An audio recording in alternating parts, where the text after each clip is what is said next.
Welcome to the Nonmember Project. Today we're talking to Charlie. She's a student at the law school. Where are you from, Charlie?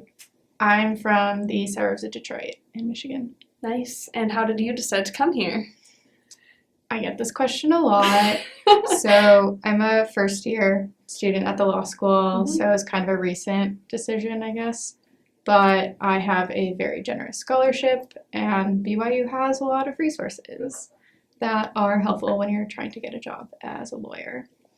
And the admissions department there, really great. So they sold me on it, and I really like Utah. Yeah, Utah's beautiful. Was the first time you came to campus when you met me? Yes. So the first time I came to campus was in April, and I had already paid my deposit to come here. So you didn't have a choice. Not really, no. So the first time that Charlie came to campus, we were connected through another non-LDS student, and so I gave her like an unofficial tour, and then she went to the rest of the law school, and we've known each other since. So, you decided to live in Salt Lake, right, instead of Provo, which I think probably makes it a bit of a different experience for you than for most people that stay in this area. Yeah. What would you say about, why did you choose to live in Salt Lake? Did you know that it was a little bit different in Provo than Salt Lake, or did you just want to live closer to the city? Yeah. So I moved here from Baltimore, and Baltimore is an extremely diverse city. And when I came to Provo, I looked like everybody else, and Leah used this term that was Mormon passing. And I felt super uncomfortable by that. Not at you, just the idea that kind of everyone looked like me and probably had some kind of similar backgrounds, even though we don't. Just kind of, that was the appearance. And so I said I needed to live in a metropolitan area with more diversity, which still in Utah is kind of grasping at straws. But I knew that if I lived in Provo, I'd probably lose it. I also have never lived in a college town, so being surrounded by undergraduates, I think, was even more pressing. I just don't want to do that. I'm 3 years removed from undergrad, so that wasn't for me. Yeah. And I'm very happy with my decision. Yeah, and your apartment's really cute, so it's a good place in Salt Lake. One of the other reasons that I lived in Salt Lake, obviously I'm not a member of the church, is I'm Jewish, and in Utah County there are no synagogues, no temples, so access to kind of any cultural religious activities for me was pretty much non-existent. And it has recently come out that we will have a new Jewish quarterback next year, and that was published in some local newspapers. People were very excited about that, and it was put out there that there are 5 now Jewish identifying students. So out of 33,000. Yeah, and that includes graduate students. That's not just undergraduates. It was specified that 2 of which are in the law school, which I don't know that I really wanted to be specified in that, but here I am. Yeah. But I was not intent on being the only one or feeling kind of tokenized, so I chose to be in a place where I was more likely to meet people who had shared backgrounds and where I could access things that were more culturally aligned with what I want to be surrounded by, just because Utah County does not have that. So that's another one of the reasons that I don't live down here. Yeah. But it's very homogenous. Do you go to the synagogue in Salt Lake? No, Park City? Park City. Yeah, so it's a Reformed temple. I did not grow up Reformed. I would consider myself a conservative Reconstructionist, which has a lot of mumbo-jumbo meanings to it, but it is a place that I have some family friends who have kind of taken me in over there, and just a really good, I guess, young Jewish community that I've liked, but also I'm very obsessed with Park City, so any chance that I have to go out there, I'm really happy with that, but also their rabbi, super awesome. He is, he's really cool. He's come to BYU a couple of times now. Yeah, well, we had a panel last semester that he was at. Has he come for other stuff that you know of? Supposedly before that. So I'm in talks right now with bringing more Jewish people to campus. Mhm. I think it's probably going to be focused mostly around the law school because that's where I am and that's where I have contacts. But around the middle of the year, I decided that I was really in need of something that not necessarily was exactly like me, but was something a bit different, that it wasn't all the speakers coming in were BYU grad students or members of the church or leadership in the church, that there was someone that Represented you. Yeah. So that's something is coming next year. I haven't been super involved in it because I'm a first year law student and I'm kind of drowning. But yeah, that has been kind of a wave I'm trying to make while being at school. Because I think that there's a lot of lack of knowledge. I know that there's one person in a club of mine who he's an MBA student, and when he first met me, he asked if I was a member of the faith, and I said, no, I'm Jewish. And he was like, oh, I've met a Jewish person before. And that's never something that I feel is very helpful to hear, because although I am Jewish, I call myself a conservative Reconstructionist Jew, and that to a lot of people is going to mean something different, and there are lots of different types of Jewish people. So saying that you've met one Jewish person, I don't think we've had the same experience. Yeah, very unlikely. I don't think that many people here are aware of the diversity within Judaism as a whole, and also, yeah, it's a little bit confusing because I think there's a lot of LDS teachings that claim to be Jewish in nature, which can be I think I have encountered a lot of students that will say things about Judaism like, oh yeah, I totally understand that, and it's wildly removed from what many Jews would think about their faith, whether it's from a Reformed or conservative or other sect perspective. It's just not the same, and so that can be kind of difficult. So have you encountered people saying things about your faith where they think they understand it and it's not at all what you believe? I would say that maybe. I think that a lot of times when people will ask about my religion, it's been very few and far between. A lot of people will ask more about my experience being a non-member at an LDS school, as opposed to oh, what are some of your beliefs? What are some of the things that you do? And so yeah, I guess that's kind of a frustrating thing a little bit, because so when I came here, I said, oh yeah, there'll be some cultural differences. I so underestimated what that would look like. I am waiting for the day when new students who are not part of the church get a handbook of what things mean, because I came here and I felt like people were speaking gibberish around me because I didn't know what anything meant. And it felt a lot of the times like I was asking the dumbest questions just because I wanted to understand what was going on around me. And it was weird to ask, because I think certain people just thought I was an East Coast member. And, yes. And I've been told there are differences not being in Utah or kind of the Mountain West area. So a lot of people didn't even know that I wasn't a member until probably the second semester of school, when someone asked me if I met my boyfriend on Mutual. And I was like, that'd be really hard because I'm Jewish. And he said, well, why didn't you tell anyone? I said, no one asked. Right. Yeah, that's kind of been more of something that I'll hear people talk about, certain things that kind of overlap with Judaism, and I'll say something and they're like, wait, really? Or I'll say oh yeah, I know that, and then this coincides with this other thing, and it's in your faith it might, and that's really cool, but not in ours. And if you asked me that, I would have been happy to talk to you about it, right, or tell you that, or share. And I think that also, if I went to North Dakota, I would probably meet people who had never met a Jewish person and therefore probably didn't know a lot about Judaism. And there are people here who have probably not met a Jewish person. There aren't a lot of Jews in Utah.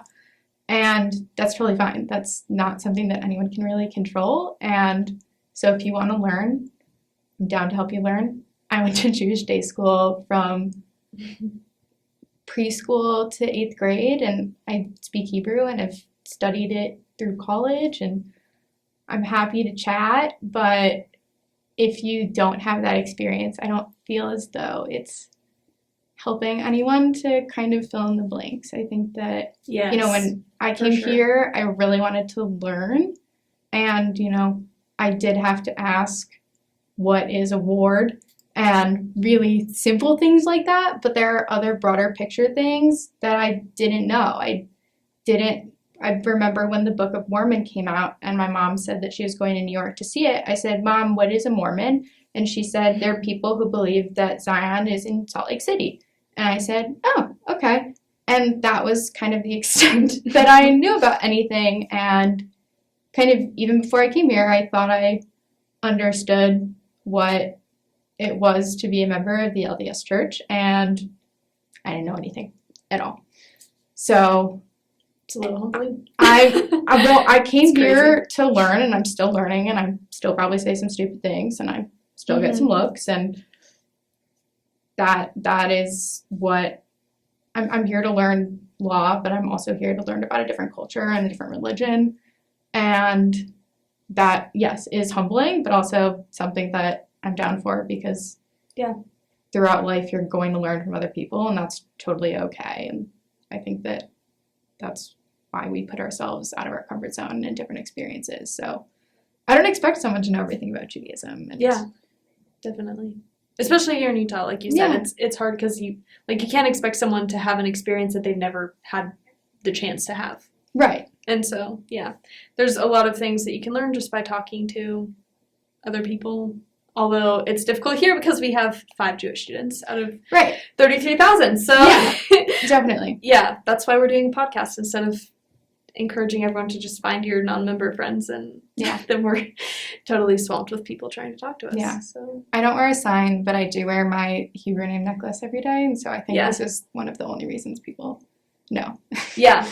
if they didn't ask. Right. Do they ask about your necklace though? Yeah, I get a lot of, what does that mean? And it's just my name in Hebrew. And then they go, oh, okay, that's nice. I don't know that people connect it. Probably not. Some people do ask, but I'd say that's kind of on the rare side. Mm-hmm. Do you wish people asked more about Judaism, or would you feel like overwhelmed by that? I would definitely be okay with it if people were more open to listening as opposed to listening to speak. Mm-hmm. What are some things that you feel like people want to say to you when they find out that you're Jewish, that are more just explaining their faith to you, if that makes sense? I feel like a lot of my experience here has been listening to speak. People will listen to what I have to say about my faith just so they can say, well, in the LDS Church though. Do you get comments like that a lot relating to your faith? I think probably less than you do, just because Judaism is not the same as any kind of Christianity, and so there are probably, this is also conjecture, I don't totally know that this is true, there are probably more overlap, so I think that there's less ways to put the two together. I think it's more, I get a lot of questions that people will ask me, how are you doing? What has it been like to be a non-member at BYU? And a lot of people, why did you come here? Mm-hmm. And I'm happy to answer both of those questions, which is, it was really hard for me to make that transition. And it was more of a culture shock than I thought it would be. And it was hard to relate to people in the beginning. And that's not speaking to BYU as much as it is to the cultural difference of coming in. And then also, even if I lived in Salt Lake and I was a member of the church, I would be in a ward. I would, go to meeting houses, and I would do the things. And I don't have that. So I didn't have that immediate sense of community. And that's something that I think is actually super cool about the LDS Church. The sense of community is amazing. But I'm not a part of that. And so when I say it was hard to make the transition, it was hard to fit in, still hard to make friends. For sure. People get really defensive about it. Yeah. And it's not an attack on the LDS faith. It's not an attack on BYU. It's my personal lived experience. Mm-hmm. And if you didn't want to hear that answer, you weren't asking me for the right reason. If you wanted me to say that everything is sunshine and rainbows, you should have asked somebody else, because that's not me. Mm-hmm. I'm going to be honest with you and say that it hasn't been the most smooth, perfect transition, and Mm-hmm. that's not an attack on anyone or anything. That's just my honest opinion. Yeah. And I don't think that that's probably the most rare for a non-member at BYU, especially someone who's not from Utah, doesn't know people when they come here, doesn't totally know what to expect, Mm-hmm. didn't really grow up around anyone of the LDS faith. So I kind of came here in the dark. Mm-hmm. So Right. that's... Yeah, and there's like a lot of value in admitting that, because we have a lot of media coverage in this area that's very LDS centric, and there's nothing necessarily wrong with that, but it does try to really look at BYU with rose-colored glasses in a way that may not actually be the best for our students, even our LDS students, because there are things here that are really, really difficult for non-LDS students, including, Jewish students and, Muslim students particularly are a very small minority. And so talking about the difficulties of that instead of trying to talk about, but what does BYU do to help? First of all, there's really not a ton in place when you only have 5 students of a certain faith. Yeah, so I'm one of 2 at the law school. Kind of wild that there's a second one considering the statistics. That's true. But we are also in the same grade, which is crazy. He's older than me by a little bit. He's also lived in Utah for 10 years. So him coming to BYU, he did not have the same experience. But we were talking about it, and we said, we should make a Jewish law students group. And I said, well, it's just going to be me and you sitting there. And then, there's one kid whose dad is Jewish, or some weird connection, he might want to join. It's okay, so it's just 3 of us sitting there. And then we could do, Jewish students and allies, or religiously diverse people. But we're still working with a small group. A very small group. Yeah, and that's why it can be so hard to find community here, is I think people just assume that, if you go to BYU, first of all, you'll just connect with your ward, like you were saying, like, it's easy to find friends because it's already set up. Right. If you're LDS. Well, if you're not LDS, they're like, well, just talk to people of your faith. Well, when there's 5 people of your faith, like, I don't care what religion you are, if you just think about, like, all of the variety of people that are part of your religion, mm-hmm. and then, like, the fact that someone would expect that you would just get along with the 4 random people of your religion that happen to end up in the same place as you, mm-hmm. it's kind of weird. Like, sometimes it does work. Like, mm-hmm. we've become friends at BYU. We have a lot of other friends that we get along with really well that are non-LDS students, but it's not, like, the easiest thing in the world to just, you're non-members? Well, then just be friends.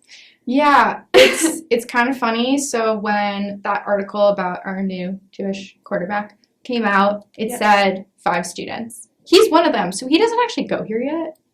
So he's, like, here, though. He's practicing. So it's him, me, my other law school friend, another girl who is doing her master's program, mm-hmm. and the 4 of us have a group chat now because we're like, there's more of us. 5th person has yet to be identified. If you are the 5th person and you're watching this, Charlie Jacobson, come find me. I go to the law school. We'd be happy to welcome you into our group of 4. But yeah, it so happens that the guy who goes to the law school with me, we become friends, mostly because of a shared experience. Mm-hmm. But when we talk about resources, when we talk about community, there just really isn't much. Mm-hmm. And Leah's really great at trying to coordinate things, but I do try my best. We're all so busy, though. Like that. We're all BYU students. So I think sometimes people assume that with, like, interfaith projects, that people do on campus. They're like, oh, you do interfaith. What's your major? And they expect me to be like in a major where I'm focusing on interfaith and like I'm just enjoying my life, like doing interfaith things. But the reality is, I feel like interfaith to me here has come as like a necessity because I am the interfaith person Yeah. just by existing here. And if I want to find friends with similar experiences to me, it's going to be interfaith because like non-LDS students are so diverse in and of ourselves that, you know, I have Jewish, Muslim, Christian, Catholic, atheist friends here because, you know, there's only a handful. I don't actually know how many other Christians I know necessarily, like probably 5 or 6. So I don't know, like it definitely hits a point where it's like it's a lot to balance being like the interfaith person kind of out of necessity in addition to, you know, I'm majoring in neuroscience. You're in the law school. Like our other students, like, you know, our other Jewish students are in law school and a quarterback. Like we do. We're doing a lot of crazy stuff, so it's kind of difficult. Other girl's doing psych, so right. And she's in a master's program. We're not studying religion, no, and interfaith things. I was a sociology major when I was an undergrad, and I think that's partially why BYU has also been difficult, is because we talked a lot about white privilege and having homogeny around you and marginalization, and I think that not really a fault of BYU or Provo or even Utah, but Utah just isn't really representative of the U.S. as a whole.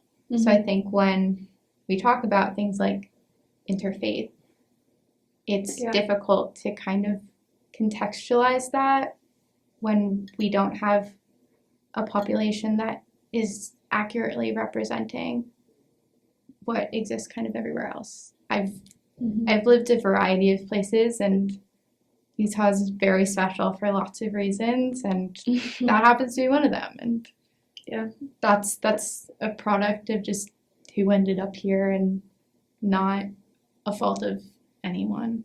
But it's difficult trying to overcome that. Yeah, and be part of the people that are not the same. Yeah. It's definitely a different challenge. Again, no one's fault, but it's definitely a challenge sometimes. Would you say that you've ever felt like people in this area, whether it's like BYU or just greater Utah, sort of, have like tried to represent your faith without being part of your faith?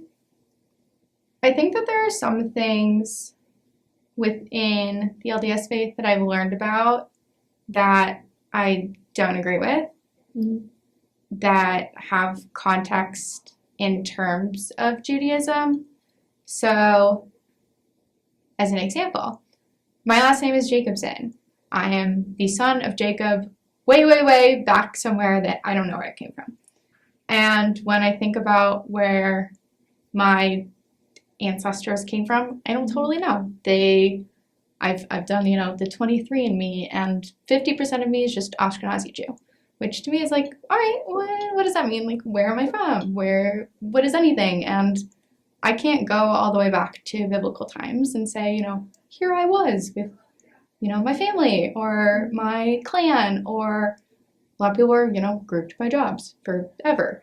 And I just don't know that. And that was one of the things that I learned coming to BYU, is that there are people who can identify themselves back to biblical times. And I just really have never, I went to Jewish day school for a long time, studied religion in high school. We had mandatory religion classes, and that's kind of one of the reasons I fell in love with learning and understanding organized religions and really the similarities, because we don't have a lot of differences, especially the predominant and even kind of more minority religions in the U.S. But there are certain things that I don't agree with in that I can't identify if I was part of a certain group that worked in the temple, or if I was a layman. It's not there. That's not really something we talk about. There are certain last names that can mean certain things, but that's not really an emphasis anyone talks about. It's more of just out there. Yeah. So that was something that was like, oh, I understand that you do this. And I was like, well, no, Jewish people don't actually talk about that. As far as, like, what tribe you came from. Yeah, like, if your last name is Cohen or Kahan in the Jewish faith, that usually means you are a Kohan, which means you worked in our temple. And so when I was in Jewish day school, the people with those last names, they got to open the Ark to the Torah. And that was kind of the extent of that. Mm-hmm. But we weren't, proclaimed one day that you were a member of this tribe. It's not really a thing that we do. Yeah. And I can imagine pretty shocking. Like, I actually, for a while, knew a Jewish family in this area. And I just remember, when one of the members of the family first found out that their friends had been told what tribe of Israel they were descended from in their patriarchal blessing, and they were like, did you know people do this? And it was very, very offensive to him. And I think, for sure, like we don't want to bash the religion in any way, but I'm sure you can imagine being a Jewish person, if you're LDS or another religion, and someone of a different religion comes up to you and says, something very, like, closely held about your religion, your traditions, your family, that you are, like, genetically Jewish. Mm-hmm. And says, oh, I know what tribe I'm descended from. That would be pretty offensive.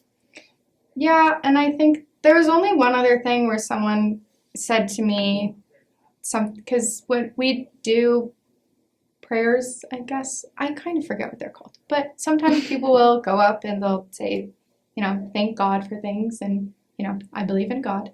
I think God loves everybody equally. And so, that's all good and fine. And at the end, they say, in the name of Jesus Christ, amen. And then, everyone looks up and goes about their day. And someone came up to me and was like, well, you don't believe in Jesus. And I was like, and Jesus was definitely a guy who existed. I totally believe that. Mm-hmm. There's some, context as to how Jesus wound up being born and stuff that I don't really believe. But that is my belief. But I'm not going to say that Jesus doesn't exist. I don't really think that any Jewish person would really say that. Yeah. So is that a part of my religion? No.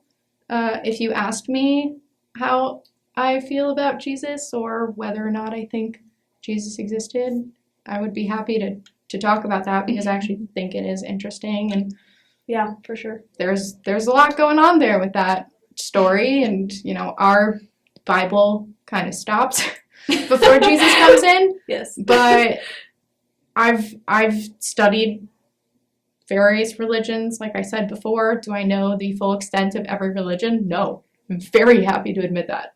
I don't. I'm, like I said, not a religion major in any respect. But yeah, I'm happy to have conversations as opposed to just assuming someone believes something. And I would love it if people did the same. Yeah. Regardless of if it's about Judaism, if it's about a different sect of Christianity or Islam or Buddhism. There are a lot of questions. There's a lot of intricacy.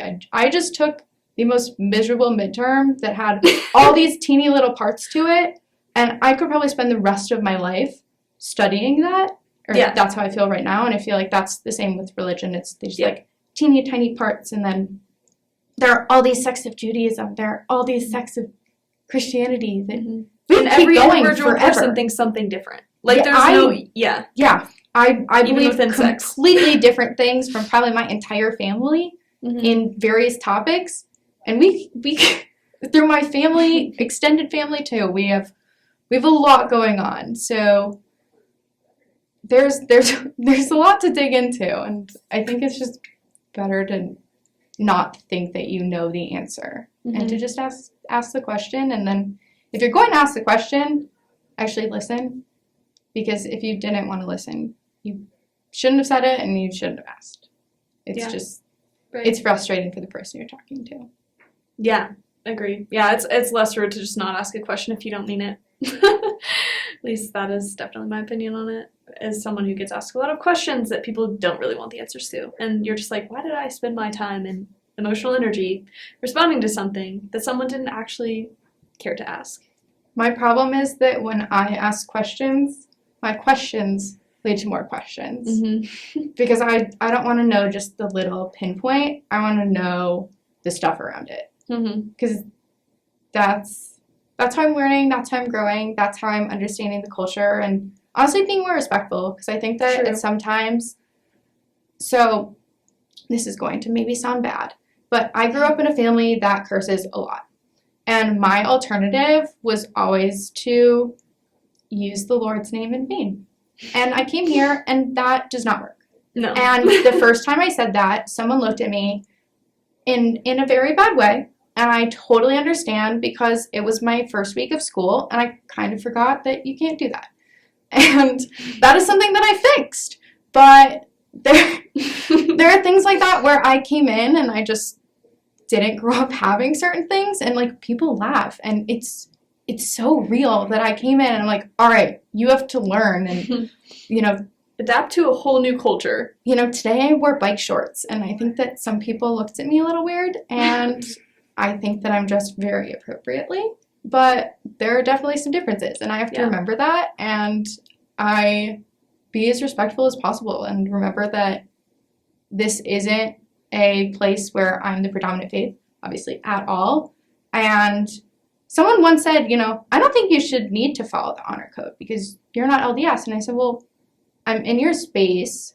Mm-hmm. I'm here to learn, but I'm also here to learn about your religion the same way that LDS people are supposed to, observe their faith in certain ways according to the honor code. Right. I don't have to follow those, but there are things that I'm here to do and continue, and I do that out of respect for someone else's religion, the same way that I hope if someone was in, my place of worship or with my family on a high holiday, that they would extend that same respect and desire to learn, and sometimes just be quiet. Sometimes I'm surrounded by conversations and I should be quiet, and then later I go ask someone that I'm more comfortable talking to, a bit closer with, and I'll say, okay, happened. That made no sense to me. What is going on? And then they give me context. And then I can learn, and then next time I'm not necessarily quiet, but I'm still holding back a little bit, because this is an LDS space. Yeah. And that's what BYU wants it to be. And we have full respect for that. Like, there's conversations I've been in, like, I used to go to my ward, and I went every Sunday for like a year. Still a really long time. And I also was attending my own church. So I was going to like a lot of church. But I felt like it was the best way for me to like connect here, and also just feel like I had full respect for the faith and understanding of everything. Obviously I don't understand everything. I don't think anyone ever will, but gained a deeper experiential understanding from attending my ward, and it was convenient because BYU has it set up so conveniently. But definitely. I remember there were a couple times where people would say things that were blatantly false about my religion in church. And some people, like, a lot of them knew that I wasn't LDS. But some people, there's always people I didn't know. And I remember deciding, like, during one of those moments, like, this is not my church. I have no right to speak. Even if it's blatantly false about my religion, like, it is what it is. This is not where I worship. And like you said, I hope that if someone else came to my church, they would extend the same respect. Not that respect should extend to people bashing you. But, there's certain points where it's like, it's just not worth arguing over in someone else's space. Like, they can have their safe space, and sometimes dumb things get said when you feel safe. And sometimes they should be corrected, but other times it's like, someone just made a mistake, and it's not my job to fix it right now. So yeah. And I think there are ways to do that and still remain true to who you are, remain true to your religion. Even if you don't want to identify with being true to your religion, you can maintain your individuality and still be respectful of the space that you're in, and still kind of conform to the expectations of you. Yeah. And I think that's where I found my sweet spot, is I will do all the things that are told of me, but am I still maintaining who I am, and am I still going to fully embrace my identity and my culture? Yeah, and I think you can definitely do that simultaneously. I think it takes more effort than if you just were completely silent with things, but I think the opposite end of the spectrum just ends up being in a place where you probably will not be happy here. True. And I think at the beginning of the year, I was definitely along the lines of not super happy here. And I think it was because I was trying to find that balance of you don't need to fade into the background and you also don't need to stick out like a sore thumb. Right. Yeah. Yeah, there is a sweet balance for sure. Like, I'm following the rules. I'm doing the things I'm supposed to do. I'm maintaining, like, respect towards the culture around me. But also, I'm happy to, like I said, I wouldn't say anything in church necessarily. But, like, if someone says something in my classes, I'm pretty comfortable being like, no disrespect towards you, but that's not very accurate, and here's why, and I'm happy to discuss it, and I'm not trying to make you look stupid. I just want you to know that this is not true about my identity as someone of a different faith. So, yeah, it's definitely interesting. What do you feel like BYU could do better, though, to respect Jewish students? That's a really good question. So, I grew up going to a Jewish day school. Everyone at the school was Jewish. So, I mean, I don't want to say it was like BYU because my grade was of 35 students. Mm-hmm. So, there was no one wanted to go there if you weren't part of the Jewish faith. So, I never really had the experience of someone being there and them being kind of an outsider. So, when I came here, I didn't have any kind of applicable knowledge. Mm-hmm. But one of the things that I learned when I went to high school is that when you're not surrounded by people that all have the same faith, and I probably got it a little bit in elementary and middle school, but I never understood it. When I got to high school, there are a lot of microaggressions against people in various minorities. So it happens a lot for people who are not white. And I think that probably proliferates here. I wouldn't know about it because I am white, but there are a lot of microaggressions against people of minority faiths, and some of them are super not cool. And so I think a lot of that boils down to education, and we are a school, so we are here for educational purposes. And so I would love it if, Leah, I know you coordinated an event at the beginning of this year, but I would love it if it was beyond Leah coordinating things where you're bringing in diverse religious voices. Yes. And part of that, I think, is, at least for the Jewish faith specifically, there have been really rampant acts of anti-Semitism in the U.S. recently. Mm-hmm. And I think that it's worth talking about just as like let's educate ourselves. Because there aren't a lot of Jewish people in the state of Utah, and definitely not in Provo. So when we go out and leave this community, how can we be better advocates for everyone else around us? Because when people who are part of the LDS Church leave Utah, they're going to be in a minority as well. And you would want someone to kind of be an advocate for you. So when we are only surrounded by similar voices, we don't really learn how to be advocates for others. I think we just kind of fill in the blanks and then assume that if we're not saying something bad, that we're doing the right thing. And I think it's the same conversation about saying, well, I'm not racist versus I'm anti-racist. It's doing a lot more for someone who does not look like you and is a minority population or is marginalized, versus being like, well, I'm not doing anything bad. Right. Because I think a lot of people here, when they leave or when they stay, aren't doing anything bad. But I feel as though there's always more that we can do. And that's something that I try and practice in my own life. Mm-hmm. And I think that we just need to not even just bring in only Jewish people, but just bring in more people who have diverse voices. And then there's also lots of prayers that are said, and I'd love to be more participatory in that, but they don't always align with things that I would say.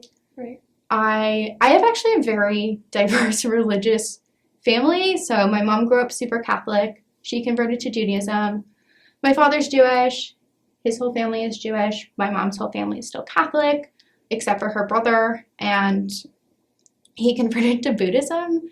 when he was younger. So we have this Jewish, Catholic, Buddhist thing going on. So when we would come together for Thanksgiving, we'd say grace in 3 different religious ways. And everyone was super accepting of that. We'd learn, and at the end of the day, it just boiled down to the fact that we have this faith that we believe in, and at least as far as Judaism goes, I don't think God cares how we contextualize God. I think that God loves everyone, because if everyone's here on planet Earth, I think God loves you.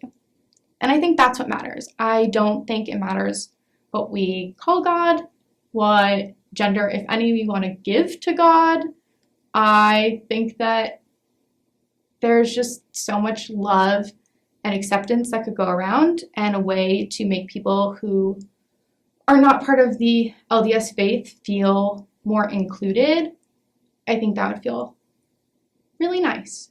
I don't know what that would look like. I've said this to people who are lesser connected with their LDS faith, people who have left, people who are of different religions, and they either laugh or say, you can't really expect that because it's an LDS church. They're not, or LDS school. They're not going to do that. Yeah, I hate when people say that. I don't want anyone to abandon their faith the same way that I want to maintain my individuality and maintain the fact that I am different, and that's fine with me. Right. But I think there are so many other ways to just make people feel less like they're one of 5 in 33,000. That's so crazy. That statistic always makes me so sad. But I think, I wish we had more professors that weren't LDS.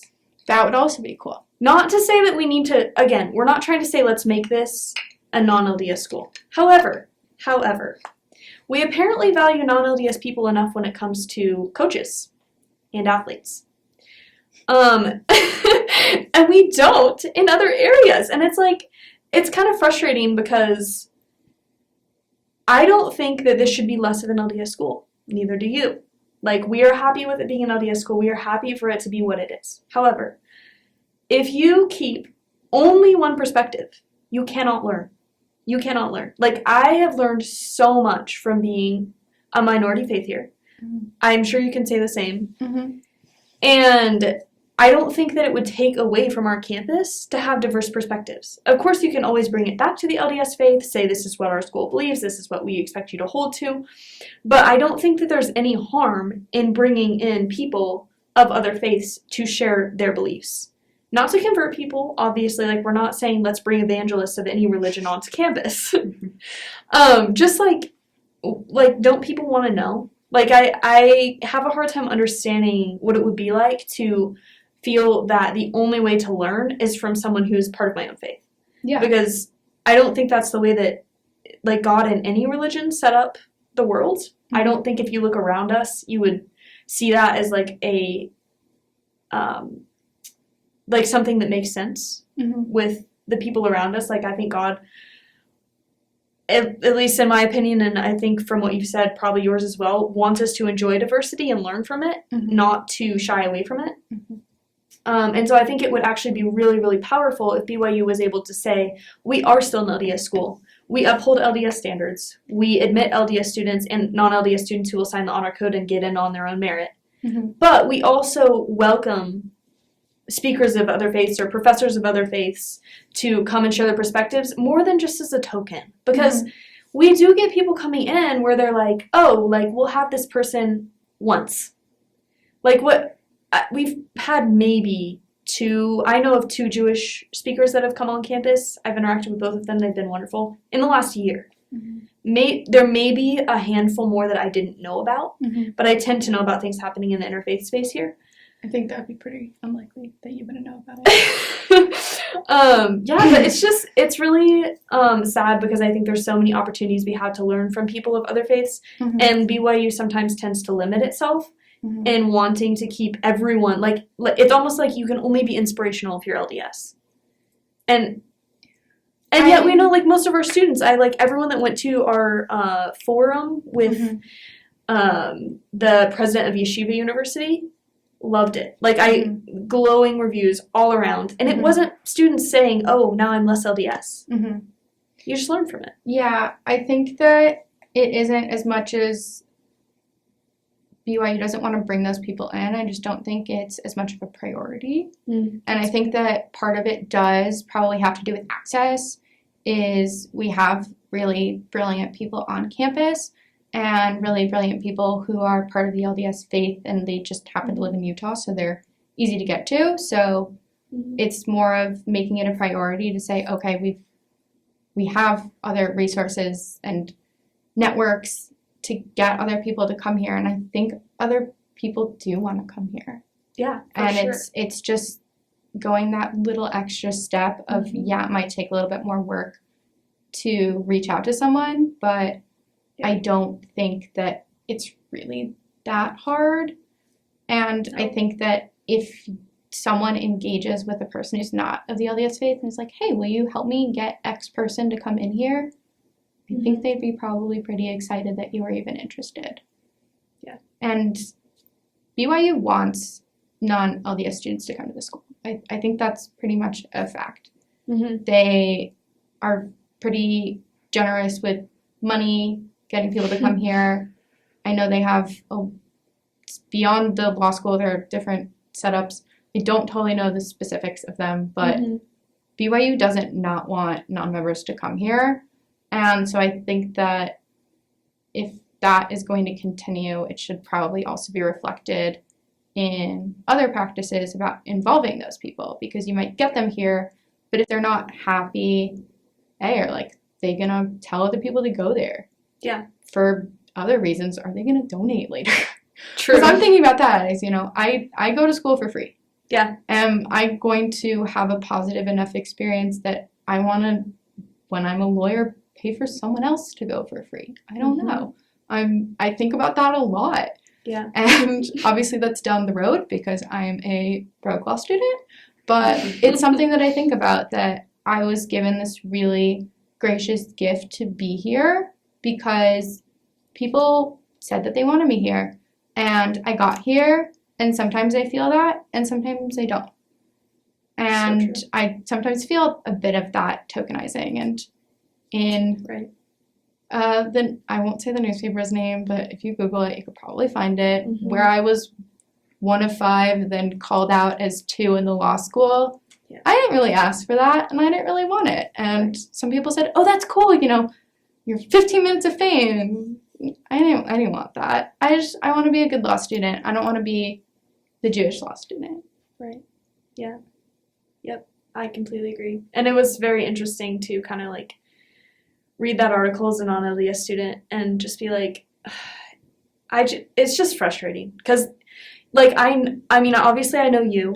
I know of some of our other Jewish students. I don't know them personally, but obviously know a lot of other non-LDS students. And it's just being, it feels sometimes, and the article just reflects this, that people want to say, look, BYU has non-LDS students, and they love it here, and we are so nice to them. And it's if you wanted me to come here just so you could talk about how good you are to people like me, that doesn't make me feel like I belong here.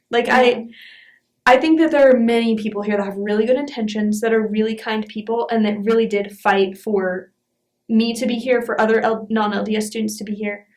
But you can't expect that tokenizing us and pretending like the school is doing the most incredible things for non-LDS students is going to make us feel like we belong. That's just not how it works.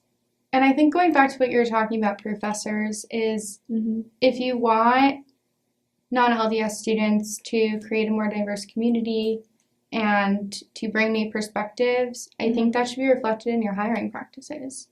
Because you're saying what's valuable. You're seeing what voices you want on your campus. And I don't know anything about the religious department here, but I'd be interested to know what that makeup looks like. But regardless of if it's in the law school or in the business school or in STEM, I think it's just valuable that if you want a diverse student body, that you should have a more diverse professorship. Yeah. Or at least people that come in every once in a while and like, or well, almost all of our like STEM talks are LDS people. Like, I'm a part of a lot of pre-med clubs, always LDS doctors. There's never representation of what I believe in or what other non-members believe in, at least as far as I've experienced here. And I think that I totally understand how it's inspiring to come here as an LDS person and then get to hear a lot of LDS perspectives, and I don't want to discount that. Like, I don't think that we should be like, all right, let's make our speakers exactly representative of the United States in its religious makeup or whatever. Like, that's not what I'm saying. I'm just saying, like, every once in a while, putting in the effort to bring in someone that's from a different faith could do wonders for our non-LDS students. And I think that if you support non-LDS students, they're going to do really great things for this school. Like, if you're willing to come here as someone who is not LDS and follow the honor code and, like, do a really hard program, because we're rarely here for easy programs, we will provide so much for this school. Like, seriously, we will work so hard, but you get burned out. If you have no representation, you have no one really feeling like there's anyone in your corner, and yeah, you can't keep people that way. Like, now, especially now with athletics, we have NIL deals and we have the transfer portal. So if we get a student that's a good athlete here, like, we're going to the Big 12, we want good athletics teams. We can't have that if they can just transfer away immediately as soon as they realize that this school is not as welcoming to non-LDS students as they expected. And sometimes it is, sometimes it isn't. It depends on every person's individual experience. But, like, yeah. Being more open to non-LDS voices coming in just to give a different perspective, I think would really empower our campus in so many different ways. Yeah, and I think that also when we're talking about, bringing in speakers and creating community, if there was someone in any kind of authority position here, whether it be someone on some admissions team somewhere in the school or some faculty member or anyone that could, every time that there's a Jewish student, say, hey, I'm a Jewish professor, and I get all the Jewish students together, and we celebrate Shabbat once a month, or we do a party for Rosh Hashanah, or you're welcome to come to my family's house and do whatever. That would be awesome. And the school really doesn't have to do anything about that other than say, hey, we have a new Jewish student. Here's their email. I just think that there are so many little things that could be done in a school that has so many resources and has such a large student body and has so many programs as far as, graduate programs go. They employ so many people. Yeah. Even just adjunct professors or people who step in for a semester to come teach one class. And when I think about the law school specifically, one of the things that I think about a lot is, yes, I go to a faith-based school, but we have a separation of church and state. And so, granted, that's kind of unique to the law school, but yeah, for sure. It's almost strange to me, the lack of diverse voices there, just because there are obviously certain topics that people choose to draw religion into. But other than that, you can't read certain documents, you can't interpret certain laws with a religious context without it being actually counterintuitive to what our legal system is supposed to be. And I think that you could do the same thing with business. You can do the same thing with probably other things that I can't think of right now. But there are a lot of opportunities to just do a teeny bit more. And I think that the non-LDS students probably be pretty grateful for that, just because we can't, I don't think anyone is asking for the school to change, because that is, it's literally pointless. Yeah. But I think that there are just, and things can't change overnight. We can't get a slew of non-LDS speakers and non-LDS professors and celebrations for non-LDS holidays if we just get a room for them and some funding. We can't change that overnight, but I think that really the small steps can be changed, at least, slowly but surely, if that's the priority. And I don't know that it necessarily is right now, but Yeah. I'd love to see it become a little bit more. Yeah. And I am not a picky person. I'm very non-confrontational. But I will say what I want. Do I always get that? No. But I'm definitely comfortable voicing what I think and at least trying to get the ball rolling on certain things. And I've tried to do that as much as I have bandwidth, but we only have so much. And if there are definitely people who are employed by BYU who basically their job is to have the bandwidth for these things. Yes. And some of them are doing an incredible job. Like I've worked with a lot of people that have been working on, we had a Ramadan iftar on last Monday. We've had different panels and celebrations and holiday things for people of other faiths, but majority of the time, if you go to those events, there are non-LDS students, whether they are part of the faith that is being represented or not, working like hours, like all day long to make sure that their fellow non-LDS students get supported. And I'm not saying that there's not LDS support, because there definitely is some, but compared to the amount of people we have on this campus that I think actually are willing to help and want to be a part of these things, it generally tends being like our work, which is just, again, not that we don't want to do it. Of course we want to do it, but she's a law student. I'm a neuroscience student. Like, we have jobs. We have, like, lives outside of school, and we're trying to also maintain this, like, strong presence of, like, interfaith and, like, fighting for our rights and the rights of our friends who are not LDS on this campus. That could be a lot. So if there's people that wanted to, like, really step alongside us, especially in sometimes in administrative capacity, which, again, I'm not saying that that's not happening to an extent, because I really think we have changed for the better in a lot of ways in this. But, yeah, just being willing to put more resources towards our non-LDS students, I think, would be, in the long run, good for BYU, whether it's just for donors or for just for, like... Schools are a business. Let's be real. Yeah, it is. You gotta think about it. So, yeah, it's worth it. But, Charlie, what are your last thoughts on, like, being a non-member at BYU, or what you would want to tell people that are LDS at BYU? Okay. My one very simple call to action: please make a book for non-LDS students of terms, of things they should know, fun facts, synopses of things, your religions holidays. Holidays that you observe. I'm interested to know, because I don't want to look dumb. I'm in law school. That is not my objective. I look dumb enough in class because it is hard. Just make it a little easier. Lessen my learning curve, because the transition, especially if you're not from Utah, the transition is hard. It's really hard. And honestly, if I had to do that for the Jewish faith, I'd have so much fun doing it. And you only have to make it once. True. That we can assign a religion. That is my call to action. I have a couple in mind.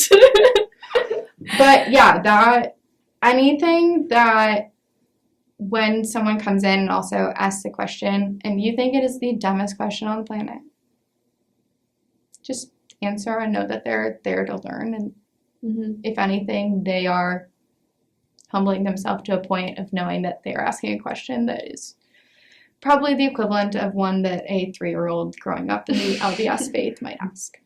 Yeah. I'm probably at kindergarten level right now, but that's good. I'm learning. That's 6 years in one. I have asked a lot of questions and a lot of compound questions, and I don't even know what questions to ask is the thing. Yeah. If I knew, I would have asked them in the beginning, but I didn't know. I still don't know. Yeah. And I've accepted that, but slowly figuring it out. Yeah, it's probably something that I think a lot of people, even people who have been here for 3-4 years, would be appreciative, because I'm sure they would learn something too. Yeah. I don't know. That would have been probably one thing that when I got here maybe made it made me feel a little bit better. Yeah. I can relate a little bit. So thank you so much for being on, Charlie. Yeah. You're amazing. We love you very much. But yeah, if you are that 5th person, come find me.